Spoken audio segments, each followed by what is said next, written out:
Licorice root, it can do exactly that. Well, for an animal that is itching, an animal that has autoimmune disease, an animal that has inflammatory bowel disease, consider this. The root of the licorice plant, licorice root extract. It's one of the most widely used herbal supplements in Chinese medicine. It literally has hundreds of studies and has got clear and documented immune modulatory properties. What that means, it can decrease an overactive immune system. And for majority of times, when we're giving something like a corticosteroid, prednisone, we're doing it to suppress the overactive immune response, whether that be for a dog that has allergies, whether it be for a cat that has feline asthma. We're going to decrease the inflammation in the skin, decrease the inflammation in the airways. Licorice root, it can do exactly that. Big caveat, it's not going to work near as fast as the corticosteroids, and it is meant for only short-term use. Pretty standard dog and cat dose, about 1/4 of the ml of the tincture, which is about 7 drops, once or twice daily for a maximum of 14 days. The omega-3 fatty acids, such as our krill oil supplement. EFAs, they really are great long-term anti-inflammatories, really important in any animal that has an allergy, whether it's a food allergy, whether it's a flea allergy, whether it's an environmental allergy. Important for any underlying inflammatory disorder,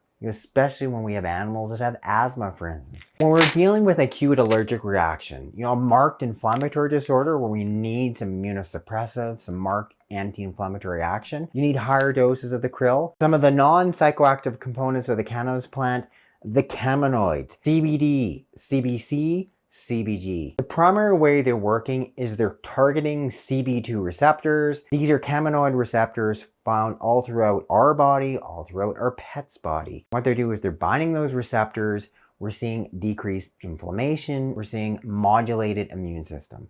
So this can be really helpful for animals that have allergies or animals that have autoimmune skin disease. If you've yet to try it and you want to maybe even try to lower the dose of the steroid you're on, then get your dog or cat on something like this, a cannabinoid blend. Standard cannabinoid doses, about 3 milligrams per 10 pounds of body weight. We want to be giving that twice daily when we're dealing with an overactive immune response.